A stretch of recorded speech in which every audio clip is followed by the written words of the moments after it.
Kittens are awesome. Still really hot. Still really hot. I gotta say, as an old lady, still really hot. Still really hot.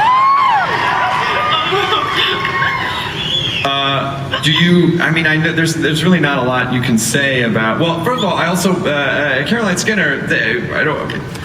What has the season been like for you so far? It's been incredible, absolutely incredible. I mean, it's, huge episodes. We've had Daleks, we've had Weeping Angels, we've been to New York, we've shot an episode in Spain. It's just been absolutely epic. But, saying goodbye to these guys was the big one, really. Like, literally, Karen did nothing but cry for 2 weeks. We ran out of tissues. I mean, it was... No, it's amazing, absolutely. There's nothing like Doctor Who. And as you're writing, are you just sort of like... Your fingers get heavier. Where you're like, I don't want to have to. I'm so sorry. I'm so sorry. Is it sort of that feeling? That episode, it was a tough one to write. I think I was actually quite relieved when I managed to finish it, and it actually sort of made sense. Yes, it was very, very difficult to know that, because it's not just fiction you're ending. You're actually ending a real life experience. Working with Karen and Arthur was absolutely coming to an end, and I thought I've written my last words ever for Amy and Rory. Of course I hadn't. There's always something else. Sure. But it was genuinely, properly sad. Are you allowed to, in any way, kind of give us a sense of, what kind of an ending we might be seeing? Is it any? Take a guess, Chris. Oh no!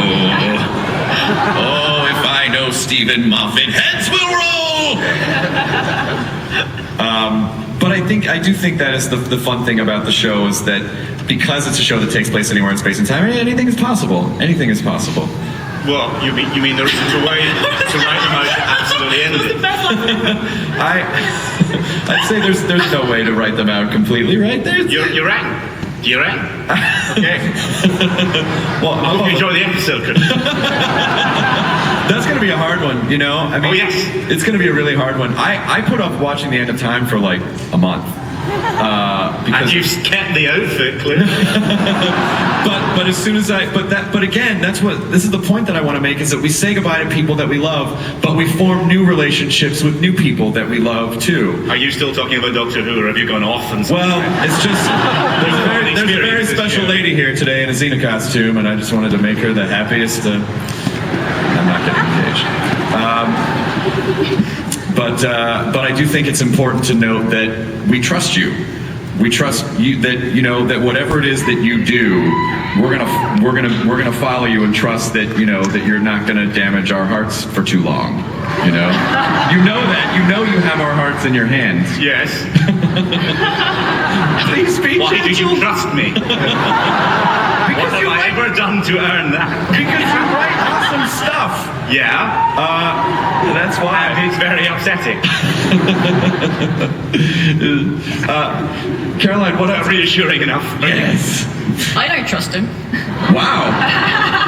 What are your kind of favorite storylines, Caroline? Do you like historical, or do you like future, or do you like space, do you like alien? Like what do you prefer?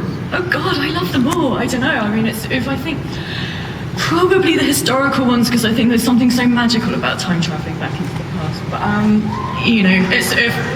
I love the episodes that we've just made, because they're all so different from each other, and I think that actually that's the thing I love the one that I'm going to watch next. I suppose that's the thing. You kind of go, they're huge, these episodes, and I love them all for different reasons. Yeah, Matt, what's your favorite? Well, I mean, again, but to pick up on your point, I think it's absolutely right that the show is the star, and the show will continue without us, without, dare I say, Stephen, without, because that's the thing that we're here to serve, and that's what we do, and it is about regeneration, and it is about welcoming in Jenna and a new era and a new time, and that's what's exciting. But I think, it's what I like is that each week it can be anything, and you're not bound by genre, and that you can tell a horror story one week or a sort of rom-com-y story the next, and it can afford invention and inventiveness, and it's sort of limitless, really. But I quite like going back in time, I like going forward in time. I like everything, really. I don't know. You like going to the future, don't you? I like I like when we learn something about the cat, like about something we're really familiar with. Like Goth, for instance. Yeah, or no, but I like the TARDIS girl. Yeah, right, okay. Idris and all that. Oh, Neil Gaiman, yeah. Neil Gaiman's up. What are you gonna miss? What do you think you'll miss the most, Karen? I am right next to you, by the way.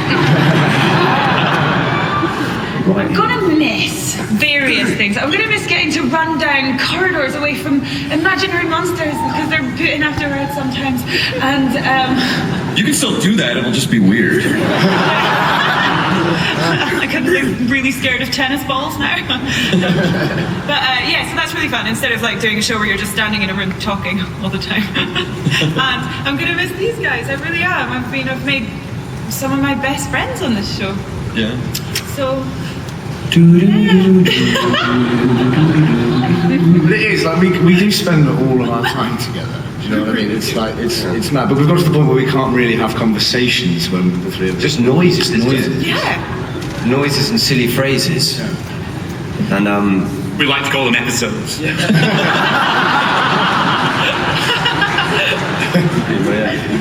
You guys are in this kind of, you're in this wonderfully unique position that you've all kind of grown together in the last few years, and no matter how old you get, you'll always have this visual scrapbook of your lives. I mean, how seamlessly do you feel like you flow in between your characters, and back out? well, I mean, it's Pretty quickly. yeah, it's got to the point where.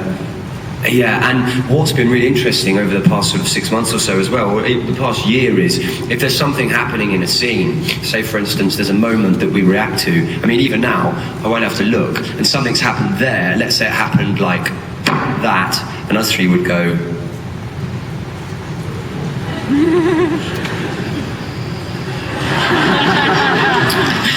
And like, because you become kind of symbiotic in that. Yeah. Because it's every waking hour of the day together, and it's 9 months, and we film away from London, so away from our friends, and I mean, we don't really argue. do we? No. No.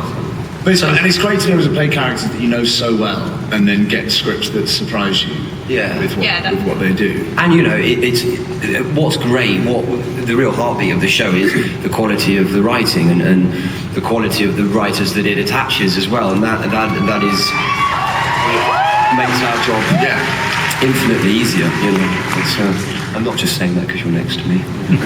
It's also fun for fans too to be able to see you guys go on and do other things, or see you cross over with other people, or I saw something once, Matt, where you popped up on something with Billy Piper. I was like, oh my god! And then in my head I wrote this whole fan fiction story about how Given the content of the scene that must have been one hell of a story. well, it's something we all wanted to see. Worst ways to spend an afternoon at work. So what do you guys have plans on what's next for you guys? Yes. Do you want to go? Should we answer each other? Okay, right. What's it called? Okay. Okay, so I'm going to Scotland to do a little film called Not Another Happy Ending, which is about a writer.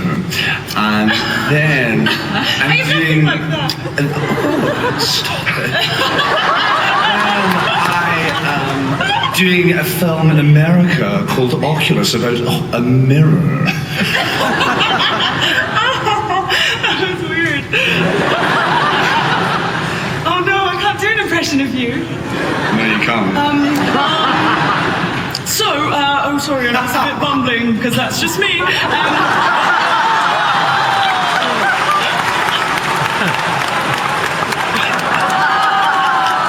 This was it. This was how the cons ended. Okay, so I'm gonna do a play in London with my best friend, and we've known each other since we were like 8, so that's really exciting. And then, this is exciting. I'm gonna do it in my normal voice. I am going to, because I'm you now, I'm going to do a new series called Broadchurch with, get this, David Tennant.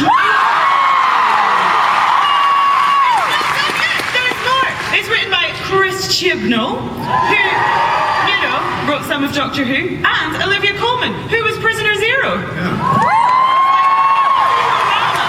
Hoorama. Yeah. That's fantastic. Well, so people will actually be able to see you pop up on other stuff, Yeah. which is nice. It's nice for us. Again, I feel like in England there's like 50 actors, and they all just do this constantly. You're like, hey, like, oh, there's Stephen Fry. Oh, hey, there's In fairness, those 50 actors seem to be playing the leads in most of your show. Slowly becoming true that the British actors are better at being American. It's true. It's true. How does that make you feel? Well, it makes me almost feel bad for having to drive you bastards back hundreds of years. No taxing on tea. We don't even drink tea. Who gives a crap? No, I said that. I said jokingly yesterday in the Warner Brothers panel. It was Superman. It was Man of Steel, and I was like, "These damn British actors are coming here taking parts of American hard-working superheroes," and I was like, "And that's why there should be an American doctor." And instantly was like, "No!" Like, I got so mad. I was kidding. Of course not. No, please don't get mad. But you also bring with you, Mr. Moffat, some surprises and exclusive things. Want to set up this next little bit of awesomeness? Right. This is. We're just talking about the sorry, was someone shouting at me there? The British-American controversy. This is us in the heartland of your culture. We are doing a Western.